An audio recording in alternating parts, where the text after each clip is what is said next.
welcome to the very first episode of The Special Relationship. I am British, Nicole is American, and we are going to try and translate the Atlantic divide. And my first question for you, Nicole, is how is the Republic? The first thing that I looked at this morning, literally my eyes opened, I'm looking at my phone, I'm looking at my notifications, and the Times newspaper, which essentially is like the New York Times, their biggest columnist has cancelled their holiday to Miami and says that no decent person should visit America. So I ask you, how is the United States of America? Yeah, it's really, really bad. It sucks huge balls. It's terrible. I mean, as you know, it's sucked balls for like quite a while for many, many people. But I think it's obviously, with quote unquote everything that's going on, it's reached a boiling point. ICE has killed 3 American citizens. And the latest one, I think, has really gotten to everybody because the video was so clear in terms of him not being in any way an aggressor. I think he's a white guy, so a lot of people are like, oh, shit, this can happen to us too. And it's just really, really, really bad. As John Mulaney said, there's a horse loose in the hospital. The horse has been in the hospital now for 10 years. I think people are very, very tired, exhausted, scared, and yeah, generally just like it sucks ass. And I think that guy was right. You sent me that article and I read it and I was like, yeah, don't come here. What are you going to do here? Go to a beach? You have so many beaches in Europe. Go over there. Don't come over here. It sucks here and don't come here. But how's it going over there? Well, I feel like we're quite functional, even though we are entirely dysfunctional. I mean, there's a lot of problems here, but like we look over the shore and we're like, we're doing okay in comparison is all I would Must be say. nice. I know. It is interesting. I think I need to survey some people who were planning on going to the States for the World Cup about whether people are actually like a little freaked out. I'm actually also traveling to LA next Monday because I have this rather extravagant life where I live in both places. And I'm very curious about how busy the plane is going to be because apparently like seat bookings are like down, way Yeah. down. And people aren't traveling. Vegas is completely screwed apparently. I don't know whether you see it. You were saying there was a lot of like tourism though in Chicago where you are.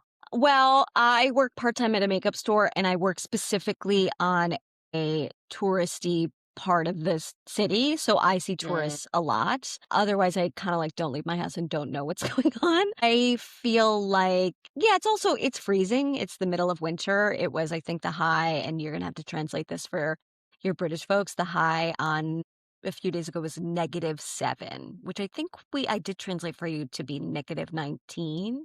It was negative double digits to the point that it made me like freak out. And I even sent you a text being like, I'm concerned about you. Have you prepped for the storm? We made it through. It's like a balmy 8 degrees, which I think for you would be like, I don't know, -2 or something. I'm not really sure.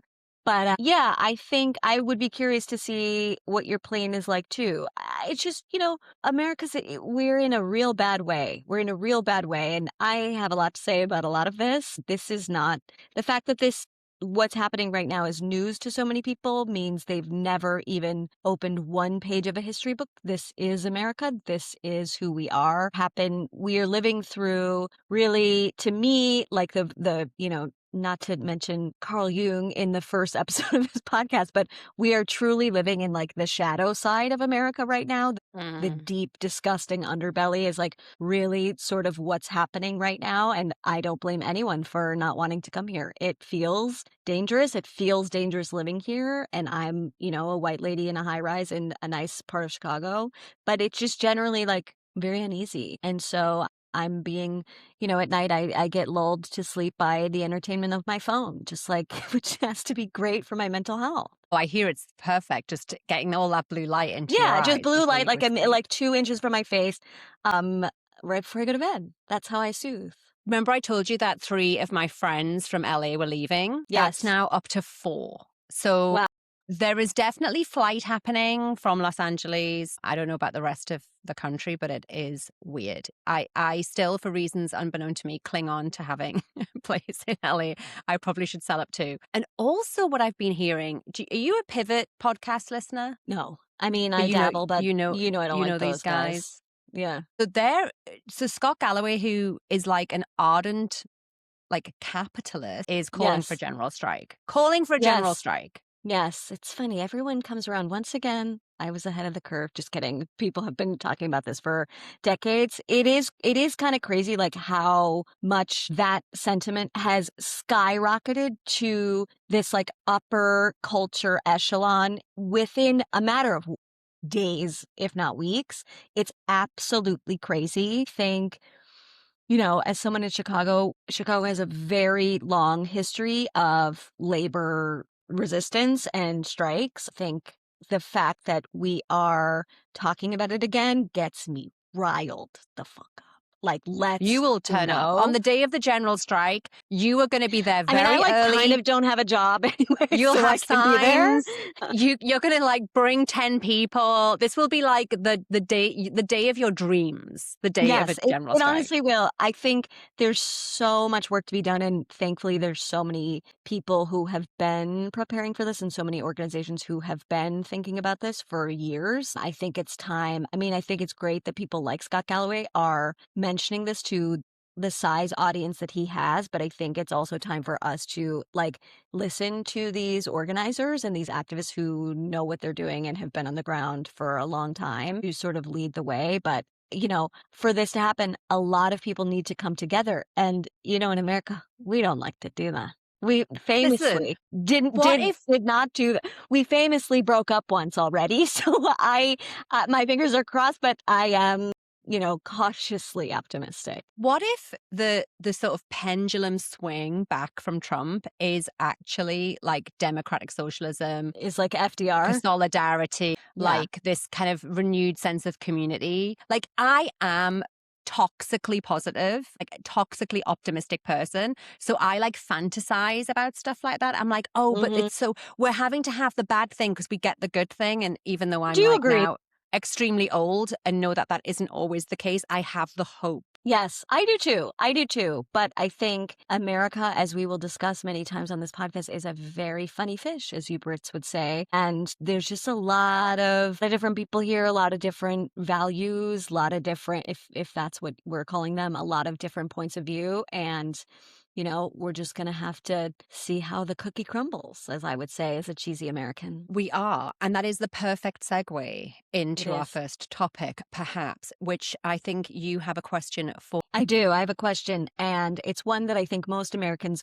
always want to know. I think when you're coming of age in America and you're getting exposed to all these different, types of culture, if you've ever come across, when you're 7 or 8 and you first watch Monty Python, you're like, what is going on here? The question is, why are you guys so funny? Okay. I mean, I'm not funny at all, but like, I understand that British people have the reputation for being funny. Quick question back to you. Is this just your opinion, or do you think most Americans think most British people or like British culture or whatever is funny? I think most Americans certainly believe that the Brits have their own style of sense of humor. And I think most Americans would say that Brits have a much drier sense of humor. For a lot of people, that does equate to funnier.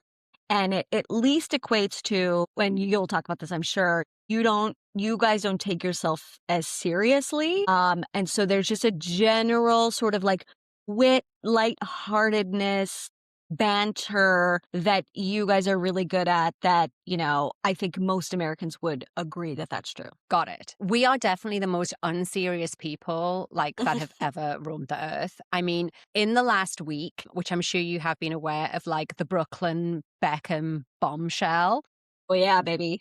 which exploded. And I know, so I get the sense that like some Americans were like really into it and some were like, I don't know who these people are. I don't care who these people are. But everyone in Britain cared. Like, and either you like cared about the subject or you were just enjoying the show, right? Because it was just like dirty laundry, being spread about the internet. It was fantastic. And it did prove that British people are the most unserious people in the world, and I have some evidence for this. One, there was an internet campaign that got Victoria Beckham's single from 2001 to #1. This terrible, terrible track. Do I know it? What's it called? I'm not such an innocent girl. I don't know it. dreadful. It's a terrible song. The woman has the weakest. I love Victoria Beckham, like I do stan her, but she's got like the weakest voice, and it's like, I and mean, that's such, that she kind of was never hired singing for The Voice. from Yeah. the 2000s that was like, and it's like nothingness. It's like that. The video is dreadful. It's so low budget. It's like, it's terrible. Anyway, but she had never had a solo number one. And of all the Spice Girls, she was the only one that didn't have a solo number one. But now she's had a solo number one because British people are so unserious. Also, the memes, that in this Brooklyn Beckham sort of like laundry airing, there was the sort of one allegation that caught so much attention was that his mother danced very inappropriately on me. And that turned into, that was just like a red rag to like an internet bull. And people were posting the funniest shit of like memes, dancing, AI composed pictures of Victoria, like doing all these things. Anyway, so we are I've seen very many. unserious. We are very, very, very unserious. We also, I think, like really like to mock ourselves. And I don't want to turn this into like a Victoria Beckham topic, but like she's a very good example of British humor because she is so like kind of pretends to be this sort of serious fashion figure, which Yeah. I guess she is in one context. But actually, if you ever see her doing like, videos for Vogue or like even in her own social media, she really does mock herself and like completely takes the piss out of herself. So I think that's like a real British thing. It's like we are allergic to being like full of ourselves and like overconfident. Why It's do like you a think social that crime. is? Yeah, why is that?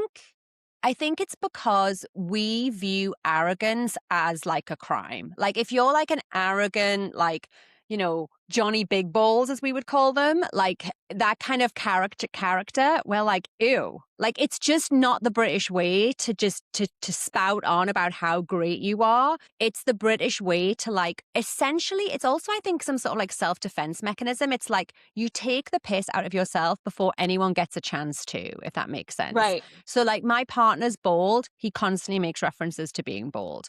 Like I'm like extremely loud. I make references to like being loud. Like if someone can't hear me, I'm like, I'm sorry, I don't understand. Why can't you? It's that kind of whole thing where you like lean into like your foibles. But I think, look, I obviously, the problem with this entire podcast, but also why it makes it great, is that we are going to be very general and hugely stereotypical. It's the only way. We're going to speak for the nation. You mean we're going to be general on a podcast? I've never heard of that before in my life. We are speaking for the nation. And I'm going to say that most British people are quite humble. Like, we are quite humble people. We don't really go around being like, look how great we are and look how successful we are. So I think that is where the humor comes to. That's where it kind of comes down to. Which is in contrast, I would say, with Americans who Oh my God. are out there and very intense and like tell you within 5 minutes, even if it's not explicitly, like how much money they make and, popular and successful they are. Like that is, to me, in my experience of living in the States and spending a lot of time with Americans, I'm like, wow, you are telling me who you are. And I think British people tend to sort of show who they are, if that makes sense. What I did think that's you a big What difference did you between us. think? I think that makes complete sense, and that's what I would say is true too. I'm curious, when you did move here, did you think, obviously I'm sure you had your, opinions already about American humor, but when you saw it in person and when you got, you embedded into the culture and you saw what people laughed at and like what the culture laughed at, the movies that people thought were funny, what did you think? What did you think? And then what does Britain think of the stuff that we think is funny? I think it was in line with what I thought because we are so overexposed to American culture, right? With TV and film. So, I think some of the funniest films that have ever been made, films specifically, are American, like Bridesmaids, like, The Hangover. Like they're the things that like really stand out to me as being like, oh yeah, like they're going to be on the list of like the funniest films, and they are all American. And so like that specific style of humor, I think, is like what I put for, is like what America's really good at. But actually in interactions with people who I was friendly with, who obviously I'm maybe going to gravitate more towards people who've got more of a British sense of humor, they would, lean into some of the British, kind of humor sort of pillars, as it were, like sarcasm and innuendo or understatement or like self-deprecation. Like I would find that in real life.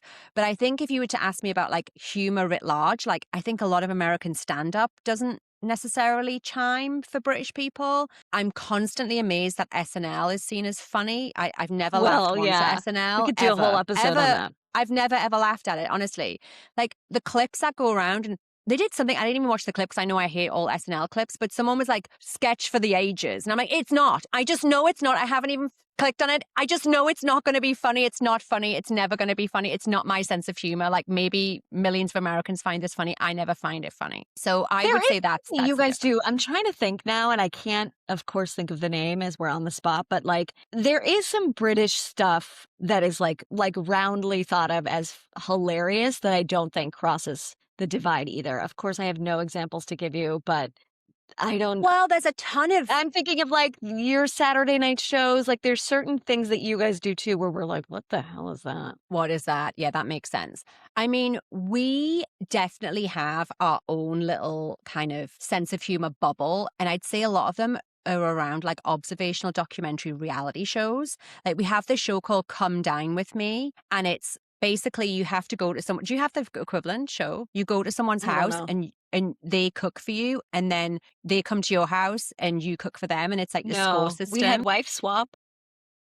That wife swap started in Britain. We're so good at making Okay. these like You we're guys so good are, at making yes, these yes. We take a TV lot of shows. your shows. Yeah. We do.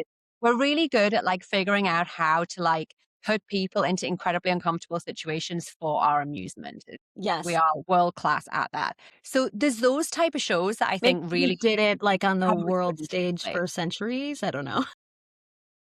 Probably. Probably.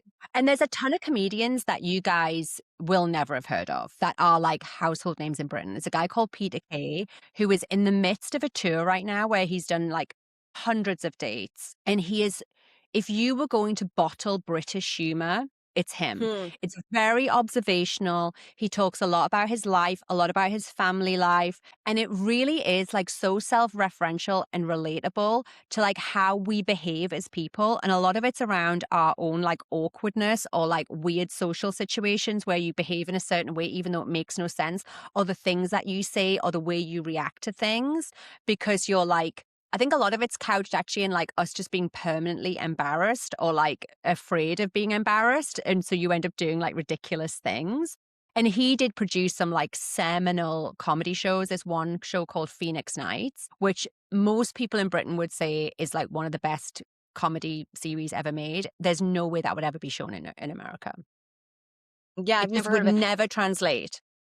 I was going to say, I think the embarrassment piece is really interesting because that is something that Americans could use so much more of. We are like, nobody is embarrassed here. And so many people need to be so much more embarrassed than they are. And it's so funny that that's such it's like virtue in the UK to remain to yourself and sort of like take the piss, not only out of other people, but yourself. And we just, I mean, there are self-deprecating, there's a, that is a form of humor here that we have. I think of Conan O'Brien, of course, is where I learned the best of it growing up on his show. But like generally, people are just sensitive here. And so I think you guys have this sort of like lead the league in this self-deprecating kind of humor globally, probably. I think that's right. And to come back to a word you used earlier is banter. Like Mm. your ability to banter, have good banter, which is kind of like small talk, but like funny, unserious stuff, right? Like I find American small talk to be quite serious often. Mm-hmm. Whereas like British small talk is just complete nonsense. And your ability to like have a bit of banter with like the guy in the corner shop or have a bit of banter with like someone you're randomly talking to or like have a bit of banter with like someone you first just met is like literally like a social skill. And it is like taught, I think, from a really young age that in order to like successfully live in like a social setting or to thrive in a social setting, you've kind of got to have good banter. And we will judge people. Like it is, if I ever heard someone say, oh, don't invite her, she's got terrible bands, like I would God. die. I would die. I would self-immolate. I would take the poison pill. It would just be the worst thing someone could ever say about you. And of course, like my banter's hardly A class, but like I would say that I have like averagely good bands. Do you know what I mean? Where I can be like, oh, I can take the piss out of someone. I can have the piss taken out of me. And so, yes, this includes, just to be clear, if you're down at the corner shop, like you are making fun of each other? Kind of, or just saying something funny, or like if something, I don't know, like if, I don't know, say there's some sort of mistake that might happen in the interaction that you have, you would just like make light of it. Like it wouldn't Yeah. be like serious or like people wouldn't be like stern about it or like whatever. They would just any opportunity to make light of something, we like run towards it and grab it and like and it's also this thing where everyone then just relaxes. It's like, oh, we're just Yeah. finding it all funny. Yeah. Like this is not Yeah. it's a pursuit away from awkwardness. Like the ultimate one actually is if you smash a glass in a pub, the whole place screams, shouts, and claps. Yeah, I hope I don't sound like I don't understand what banter is. I understand what it is. I'm more just getting clear on like, there's of course people in America, hopefully I'm one of them, who are capable of like, funny interactions with strangers. I think I was zeroing in on the fact that, again, coming back to Americans' self-seriousness, it reminded me, or it kind of gave me the idea that maybe we don't partake in this all the time, especially because this country is so gigantic and half of them have guns. So you never know like what you can say to somebody, which is truly, and that sounds crazy, but you just don't know who you're going to encounter at the gas station. And so I think that could also be one of the reasons, maybe subconsciously, why people don't come out as jokers all the time, because we just don't know who we're running into in this gigantic country that spans 3,000 miles. You know what I mean? I think that's a very, very, very good point. It's a very Yeah. good point. I mean, we really oscillate between over apologizing, like, oh my God, I'm so sorry if you like bump it. I'm sorry, I'm sorry, I'm sorry. We have famously say sorry for everything. And if you like, in a busy city like London, if you just inevitably like, knock someone or you hit them Yeah. with your That's very or whatever. Midwestern, by the way. In the Midwest, we do Yeah, the same thing. we'll say sorry for everything. There's like that because that's going to be like a small interaction. And then there's the like guy who you might like bump into in a pub, and then you might turn that into something like funny. Like, Yeah. you might then try and find a reason to find that funny. Yeah. So yeah, we do find the funny, and I do appreciate that about Britain. And there's something also like, even though it's all like rooted in this kind of like avoiding the awkward, there's a real sincerity to it, and I think you do really get to sort of like see who that person is, and it creates warmth, which is actually quite cute. That's what I would say if I'm going to be upping the British. It's a very cute thing that we do. So it's just in the water, I guess. My question for you is maybe a little bit odd given the climate, because I don't know how many Americans are like thinking about their vacations right now, although maybe a lot of them are thinking, get me out of here. Mm.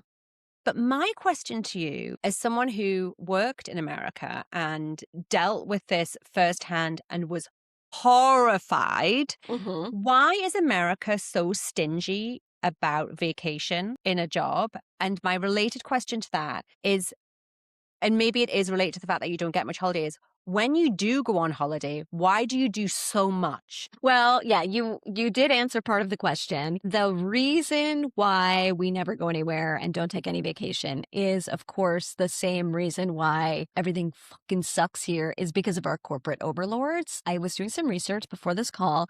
The average American has 11 days vacation. Okay. So that's just about Paid? 2 weeks vacation. That is paid. If you're like in the private sector or whatever, if you have like a salary job, that is a paid vacation, but that's it. And typically, and things are changing a little bit, I think as these tech companies have come up and like, tried to change work culture and add kombucha machines and all this shit, they have started experimenting with like, unlimited paid time off, but that's a whole separate thing where there's studies that show like people take even less time when that's on because they're so scared. But yeah, the average American has 2 weeks vacation. Once you are at the company longer, you are then awarded more vacation, but that takes a really long time. I think on average, after you're at a company for like 20 years, you might have 20 days vacation. So still not even a full month. And I think it's one of these things that, like a lot of things Americans do, we don't really question it. And I think it's not until someone brings it up or brings like a international point of view that where they sort of understand like, wait, that is not a lot. It doesn't help the fact that that's the stat. That's also coupled with this mentality generally that like being a workaholic is a good thing. It's seen as a virtue. Being always busy is seen as a virtue. I think a lot of that is changing, at least in like the underbelly of our culture. I think there's certainly conversations about that, like, popping up that people are having more. But it's, I've definitely been in work environments where it's like, you're sort of looked down upon, if you take too much vacation or if you were just out of the office, like, weren't you just off last Friday? And your boss will not be shy to say that to you. Oh, well, you just took last Friday off. Yeah, well, I put it in the system and you okayed it. So I don't know what to tell you. Like, I'm also taking this Friday off, whatever. So there's just this sort of unsaid, but also said, like, tension about taking vacation. And I've seen a lot of TikToks even as people I think are waking up more to like how much, these corporations, ride our ass. I've seen a lot more people saying, a rise in content about like maximizing your PTO, your paid time off. And like, here's the calendar. Cause we do get, we get like federal holidays and stuff too. And then sick days is a whole separate episode, which we can talk about. It's like, how are you supposed to know at the beginning of the year, like when you're going to be sick and how many sick days you should keep in the bank for like when you're going to be sick? It's crazy and cruel and brutal. But there are, I've seen accounts that like will say July 4th is on X day. So if you take this day off and this day off, that'll give you a 4 or 5 day weekend or blah, blah, blah. And it's because most people just don't get the time off. And if you take time beyond that, they dock your pay. So I think that's just generally like what vacation culture is in America. As of that sort of standard, that's why we do so many things when we go on vacation, because we can't come back. Like never, there's so many times where it's like, and I remember thinking I first went to Europe when I was like 22 or 23, which by the way, another stat I wrote down, only about half of Americans have passports. And That just does about blow a my quarter and a quarter of Americans have never been abroad, which I think in the UK, that number's like around 14 or 15%, whereas obviously, Yeah, we're also like a massive, huge country. But I think when I first went abroad, my friend was studying abroad in Barcelona, and I put the whole trip on a credit card. I had no money. I said, I don't care what happens in my life. I'm going here and I'm staying there.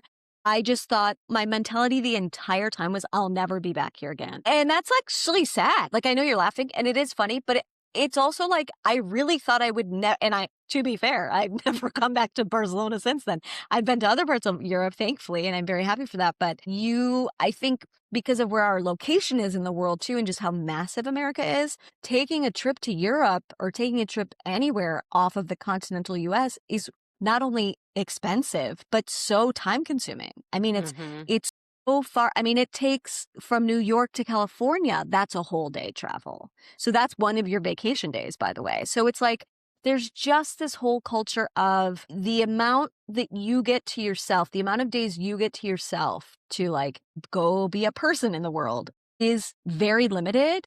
And I think one of the issues is we're not mad enough about that. Like, we don't question that enough. And I think what a lot of the narrative has done, from the sort of like higher ups in America, what the story they have told us about other countries who do get, for example, a month off, or who do, in Italy or Spain, if they take an afternoon siesta or whatever, they close for lunch and then they don't come back till, 6 o'clock, 7 o'clock. We have the way that is taught to us sort of subconsciously and sometimes overtly is that that's lazy and that we don't want to be like that.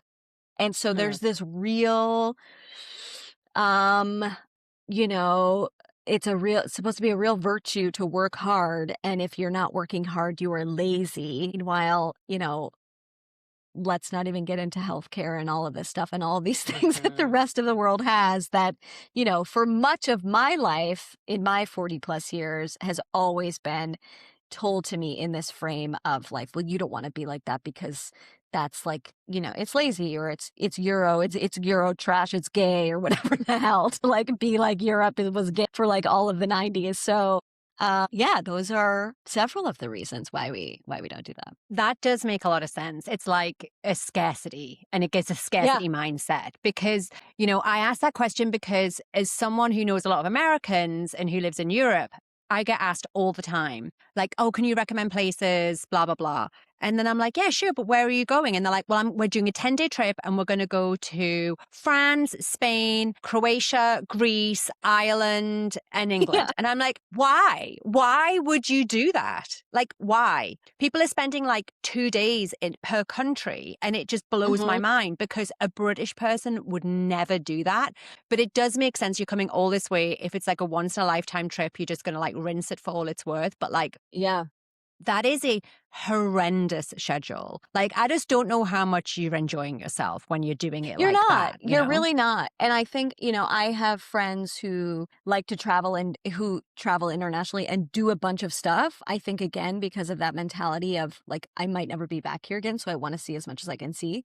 And then I have friends, and I'm probably more in this boat where I'm like, I'm going there and I'm chilling my ass. I'm sitting for 5 days and like, I'll see what I see.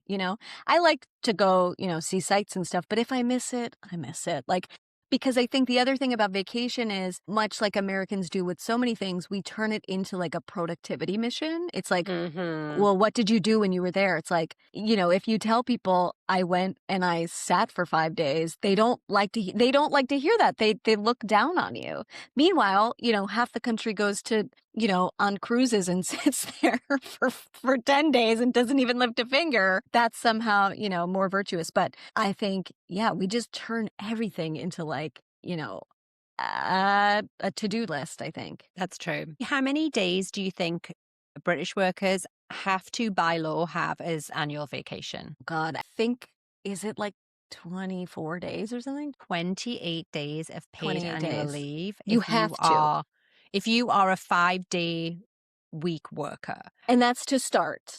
That is to start. I think you do have to, maybe some jobs, I feel like you do have to like accrue the time, but like pretty much from the get-go, that's what you're going to get per year. And then on top of that, we get 7 bank holiday days. So in total, Mhm. it's 35 days off. And do people usually take them in a chunk, or they spread them out, or what would you say people generally do, or it's Most all over the place? people, I would say most people take 2 weeks max, unless it's like Okay. a special occasion, like a wedding or something. And most companies would have policies where, like, I think if you want to take more than 2 weeks off, you'd need to like seek some Mm. approval, like special approval or whatever. Most people I know really max out their days. They do what you were saying, like the January all over social media are those little guides of like, Yeah. take this day, and this day off, and you turn that into like turn 3 days into 10 days. You can like be quite clever with the bank holidays and like turn, like those short weeks into like longer periods of time. But yeah, we rinse our holidays, and like not taking your holidays,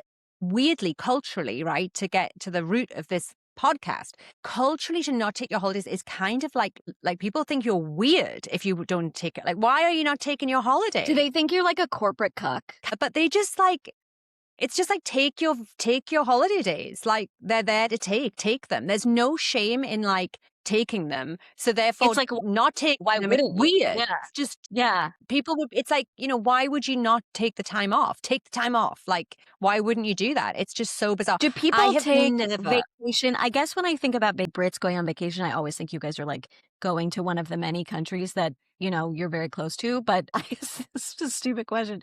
Do people just take vacation and just sit at home also sometimes, or no? Sometimes. Yeah, sometimes. I mean, we absolutely love a Jet2 holiday. Yeah. I'm aware now because of the meme. Is I that am like surprised. Spirit Air or like Ryanair? Or it's just like a cheap. British and American equivalent. This is what it is called, a package holiday. So that I is like see. flights, Yep. hotels, Got it. all wrapped into one. And so it's a bit more like, I guess, what would be your Cancun trip or whatever, where Mhm. like the flights and the hotel, it's all like together or whatever. Yep. But nothing beats a Jet2 holiday, okay? Nothing. And Are they cheap? yeah, so there is like a whole genre of like very cheap holidays, right? Where, you're flying from like a regional airport in the UK to like Benidorm or one of these kind of past their heyday resorts where you Okay. will stay in, an apartment block that might not have the best fire safety record. and the pool's probably a little bit gross, and like the sun lounges could probably do with a little bit of Yeah. a little bit of a renovation. But look, you're getting what you pay for, because you might only be paying like £400, like $600 to like fly to Spain. This would be like off high season, to stay in like a very basic hotel. And then everything around you will be completely catered for British people. Like the places will serve like, British alcohol, like full Sure. English breakfasts, like everyone will speak English. It's like that vibe. So because that's like a fairly accessible price point for someone who works, most people who are full-time workers, especially if you do not have children, will probably do one of those holidays a year. But then look, there are people who are like, that's not their thing. They'll travel just in the UK, or they'll have a more kind of like cultural holiday. Maybe they'll go to like Venice for the weekend or do something completely different. Like obviously not everyone's the same, but the package holiday reigns supreme. A lot of it is a little bit like, you're from the Midwest, and I know this is a very common thing for people in the parts of America that really get the cold weather. A lot of it is us just seeking like the vitamin D. Like Sure. it's so wet and miserable here that by the time it gets to like, April, May, everyone is just desperate for like some Yeah. sunshine. So even if you are like a very cultured person, you might, be going on one of these cheeky Jet2 holidays just for like a week of sunshine, like, which is just Yeah. like like a self-care thing where you're like, just give me some give me Yeah. some Like my energy, body is sun. dying. Yeah. Exactly. But yeah, that's really popular. But look, of course, people do different, people do all sorts of different things. People will go to Thailand and, lots of other places in Asia and America. I mean, British people are pretty like intrepid and will go most places. I think way more That's intrepid the other than thing. the Americans that I know, if I'm going to be really general about it. Yeah, I mean, I think that's part of it too. I think the way that American exceptionalism is a poison, and we believe that everything we do is better than everyone else, consciously or subconsciously. And I think so many Americans who might be otherwise curious about other places and exploring, I think it is sort of like in the culture to be, we make fun of other people's food, or we think things are gross. I think with, of course, like the rise of social media and the internet, like it's a very different culture than the culture I grew up in. People, Taco Tuesdays, whatever, even like little stuff like that has like come a lot. Things have come a long way, I think, in terms of like, you know, celebrating other cultures. But I think for a long part of America's history, it was like, well, we're just the best. So why would you even go anywhere else? And it's like, hello, that's not true. Are there places that Americans are like scared of going to? Like that I'm So thinking many. places that routinely we would go to. So like I'm just plucking names here, but like, I don't know, Thailand, Vietnam, South Africa. Like Africa is a continent is fascinating to me because I Show Speed, who is this massive streamer on Twitch. I don't know how familiar you Yeah. are with what he does. He's just done this gigantic, well, I think he's currently in Ghana. He's gone to like 26 countries in Africa. And honestly, like the comments, there are lots of Americans that like were openly admitting on the internet that they thought Africa was one country. Oh, yeah. Oh, yeah. Oh, yeah. I mean, yeah, there's so many places that Americans are scared to go. Like, I don't want to speak, of course, for all Americans. There's 300, whatever, That's your 350 job million of in this us. moment. You're speaking for all Americans. There are many, intrepid Americans as well who love traveling and love new cultures and understand that America, in its highest form is a melting pot with all different cultures that have, built the country from the ground up. But I think that generally we other so many places. Was it this year, last year? There was a Muslim ban, like in the Yeah, 2020s. You know what I mean? Like yeah. the way that we talk about so many countries, Trump, on camera calling these places shitholes. People believe that. People believe these things. And I think if you don't go out of your way to check on your own whether or not that's true, a lot of people believe that. And even to the point where it's like, I went to Mexico City last year for a bachelor party, and and I like to consider my parents open-minded people, but they're like, well, be careful, just be careful. There's just Right. there's certain things that trickle through to everybody based on, I think, how we generally talk about all of these cultures, about any foreign place, to be honest. Like, there's so much fear here about getting trafficked or kidnapped or all of this stuff. And it's, the administration underlines all of that, and they stoke that too. So it's like, in maybe friendlier times when America was like friendlier on the world stage, I would say that narrative was like quieter, but it's Mm, always been sort of like in the background that like every mm. other place needs to be feared, kind of, unless it's like Canada or like, but then it's like these are the same people who like go to Cancun every year, and like just outside of Cancun is like, there's stuff going on there too. It's like we just think that we can dip into wherever we want to go and like get exactly sort of like what you were saying with the Jet2 holidays, like just get exactly the American experience in another country. And it's like, you are in another country. It's not going to be the same, I am very interested in the Euro travelers from America this summer and whether they get a frostier welcome than they're expecting when they come to Europe. Hmm. Because we're pissed. I'm sorry, we're really fucking pissed off. As you should Like be. the Greenland thing, the tariffs thing, the general disregard for life, like the bullying, like all of it, like the way they're dicking Ukraine around. Like, I think a lot of Europeans are like, guys, this like fucking sucks. And of course, that's not an individual American tourist's fault, but I just wonder whether there'll be more tension or Yeah. like back chat Of or course. And I'm whatever. curious too, because I think it's also like, stereotypes do tend to maybe come from a bit of truth. I think the way that Americans travel is not exactly covert.